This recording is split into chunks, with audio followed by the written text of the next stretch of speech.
सुखावे खातिर टांगेले झाड़वे। स्वामी पहाड़ पे बहुत कष्ट है। मोहल्ला तारे छोड़ी आईनी पहाड़ पे, सारे सुखावे खातिर टांगेले झाड़वे।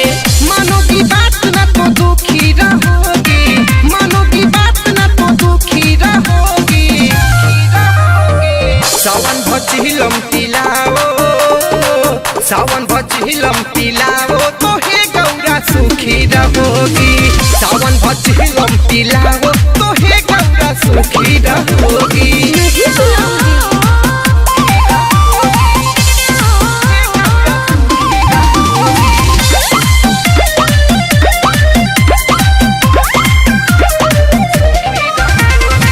आदत पूरी है मेरे भोले दानी, क्या क्या सुनाऊं मेरे दुख की कहानी।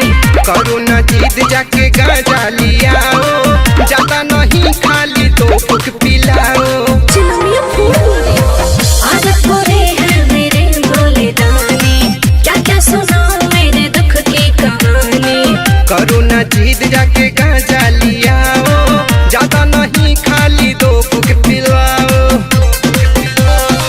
मानोगी बात न तो भूखी रहोगी, मानोगी बात न तो भूखी रहोगी। सावन भर चिलम पिलाओ, सावन भर चिलम पिलाओ तो हे गौरा सुखी रहोगी। सावन भर चिलम पिलाओ तो हे गौरा सुखी रहोगी।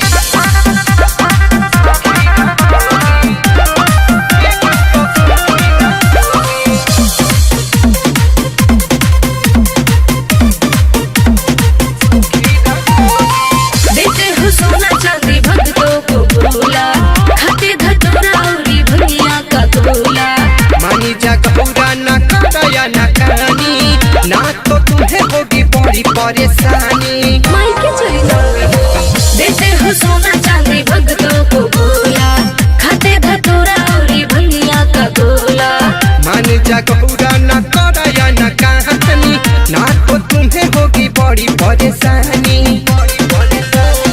सारे सुखों से तुम चूकी रहोगी, सारे सुखों से तुम चूकी रहोगी।